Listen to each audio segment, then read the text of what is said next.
Jadi diri sendiri. Inilah pesan Gus Dur sebetulnya. Saya mohon maaf, saya memang Gus Durian. Kata Gus Dur, be yourself and do the best. Be yourself and do the best. Jadilah diri kita sendiri dan lakukan yang terbaik yang bisa kita lakukan. Iya, Mbak Zita, makasih. Bu, bener gak Bu, sebagai orang yang dekat sama Gus Dur, bener gak sih itu Bu? Gus Dur tuh meramalkan Pak Prabowo jadi presiden di masa tua, Pak Prabowo itu orang yang ikhlas, itu propaganda politik atau bener sih Bu? Rasanya benar. Jadi saya termasuk yang setiap subuh pada saat beliau presiden, inner circle Gus Dur kan tidak banyak. Saya yang relatif selalu sholat subuh di istana, yang mengikuti jalan subuhnya Gus Dur itu saya.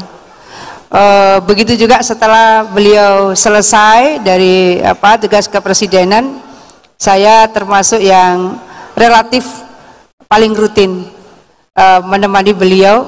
Saya termasuk yang, mohon maaf, jadi dulu waktu Gus Dur jadi presiden, yang diminta menelpon calon-calon menteri mungkin hampir separuh calon menteri yang diminta menelpon itu saya. Artinya saya relatif dipercaya oleh Gus Dur. Jadi kalau ada tamu berapa banyak bawa rombongan usul menteri ABCDE, yang nyatet saya.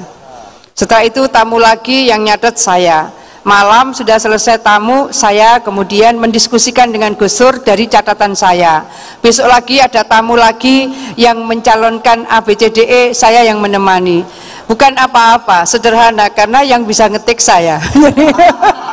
Saya dari dulu pinter ngetik.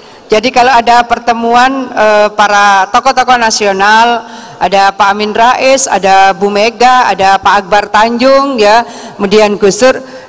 Di luar mereka hanya saya yang masuk. Kenapa? Ya karena saya bisa ngetik. Jadi beruntung orang yang bisa ngetik. Saya relatif memahami, mengetahui bagaimana spektrum amandemen UUD waktu itu.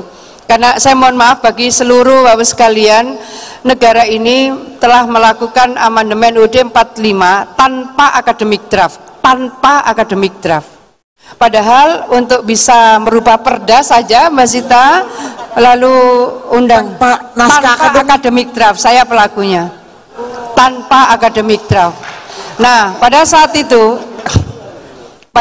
itu kemudian tokoh-tokoh nasional ini kan mendiskusikan, karena kemudian dilihat kalau di Amerika mau melakukan amendment itu misalnya satu ayat bukan satu pasal itu harus public debate sampai 2 tahun. Public debate ini nggak ada public debate-nya.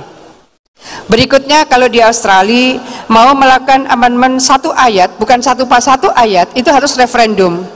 Kalau satu state tidak setuju nggak jadi. Dan ini kemarin di rolling sedemikian rupa sampailah kemudian sangat sedikit orang yang masuk di PAS 1.